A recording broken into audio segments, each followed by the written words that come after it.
میں نے اپنے محلے کے ایک پکوڑے بیچنے والے چاچا سے پوچھا، اعظم چاچا کل میرے گھر میں افطاری ہے، 50 لوگ ہوں گے تقریباً، پکوڑے اور سموسے چاہیے، آپ کو میں کتنا ایڈوانس دے دوں؟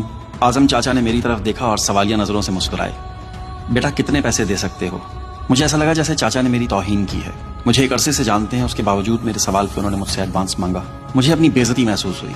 میں نے اصل قیمت سے زیادہ پیسے نکالے اور چاچا کے سامنے رکھ دیے. چاچا جی نے وہ پیسے اٹھائے، میرے ہاتھ میں تھماتے ہوئے کہا کہ وہ سامنے ایک بوڑھی عورت کھڑی ہے، سڑک پار کر کے یہ پیسے اس کو دے آؤ اور کل آ کے اپنے پکوڑے اور سموسے لے جانا.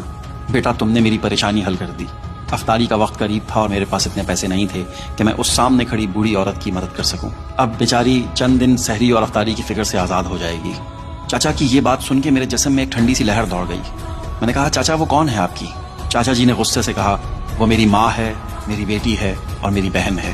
تم پیسے والے کیا جانو رشتے کیا ہوتے ہیں. جنہیں انسانیت کی پہچان ہی نہیں رہی، انہیں رشتوں کا بھرم کیا پتا. وہ بوڑھی عورت سڑک کے اس پار پچھلے 3 گھنٹے سے کھڑی ہے، نہ وہ مانگ رہی ہے اور نہ ہی کوئی اسے دے رہا ہے.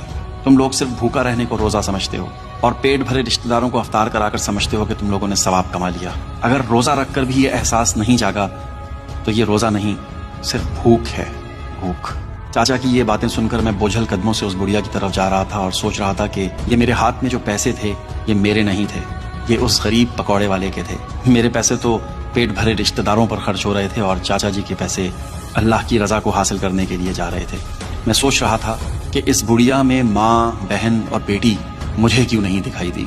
اے کاش کہ میں بھی چاچا کی آنکھ سے دیکھ سکتا.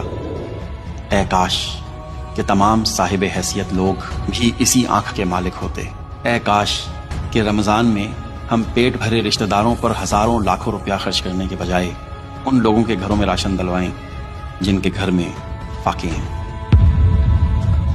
آپ دیکھ رہے ہیں پی فار پاکستان اور مجھے کہتے ہیں عاطف مسعود. دیکھتے رہیے. شکریہ.